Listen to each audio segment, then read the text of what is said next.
Cela fait déjà plutôt 3 fois que je viens sur place pour prendre des éventuels renseignements sur le projet de la ZAC Moulin-Joly et à chaque fois je trouve porte close. Je trouve que c'est assez scandaleux et c'est un manque de respect envers la population qui souhaiterait se renseigner sur ces soi-disant grands projets qui sont proposés à la population au travers de la presse régulièrement. Ils ont voulu précipiter les choses selon vous? Effectivement, nous sommes perpétuellement dans la précipitation. Vitesse et précipitation, deux concepts à ne surtout pas confondre si on veut aller loin. Vous avez quelques infos visiblement concernant les projets présentés il y a une quinzaine de jours, le McDonald's, l'hôtel. Selon vous, ils comportent encore des retards dans ces dossiers? Le seul projet qui tiendrait la route aujourd'hui, ce serait le McDonald's. Je rappelle à toute fin utile que le McDonald's est un projet qui date déjà depuis 6 ans. Effectivement, le McDonald's du port devait se déménager, venir sur la possession. Maintenant, concernant le skatepark qu'on annonce en grande pompe, il ne se fera pas et on ne l'aura pas comme précédemment annoncé au mois de février pour des raisons techniques.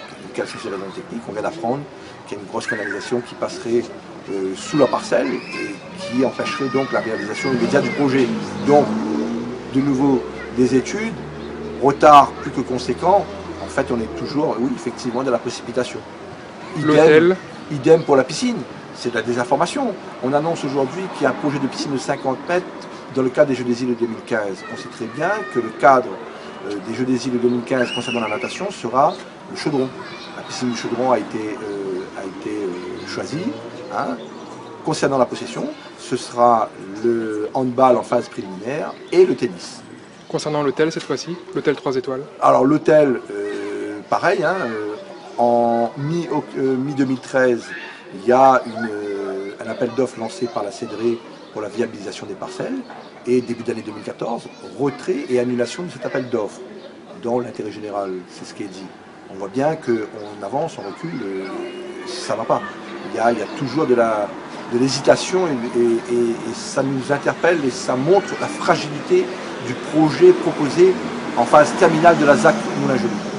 C'est la raison pour laquelle nous estimons aujourd'hui qu'il est important de signaler ce fait et on s'interroge légitimement aussi sur la qualité du produit qu'on va proposer sur la ZAC du cœur de ville. Si on n'arrive pas à finir un projet comme celui de Moulin-Joly aujourd'hui, ne va-t-on pas à l'aventure sur la ZAC du cœur de ville?